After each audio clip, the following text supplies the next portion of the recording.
And everything in your body says, don't, you can't. And these are my kids. So all those Star Wars films. All the Star Wars films.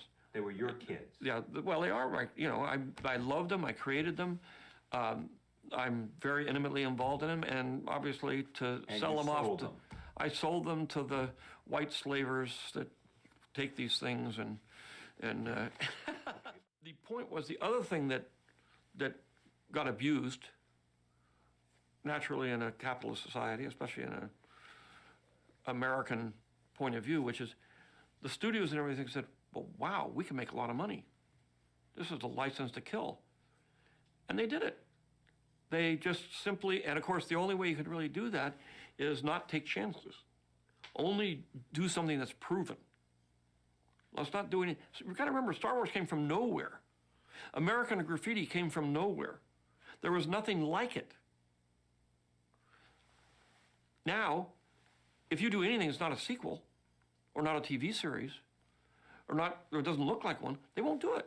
They say, we want something that we know. That's the downside of Star Wars. That's the downside of Star Wars. And it really shows an enormous lack of imagination and fear of creativity on the part of an industry.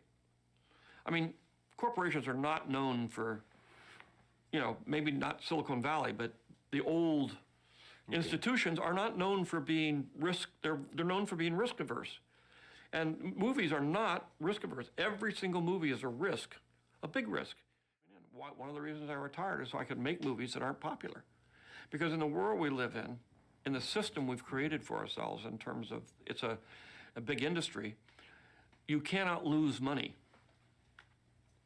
So the point is that you're forced to make a particular kind of movie. And I used to say this all the time when people, you know, back when Russia was the Union of Soviet Socialist Republics. And they'd say, oh, but aren't you so glad that you're in America? I said, well, I know a lot of Russian filmmakers. They have a lot more freedom than I have. All they have to do is be careful about criticizing the government. Otherwise, they can do anything they want. So what do you have to do?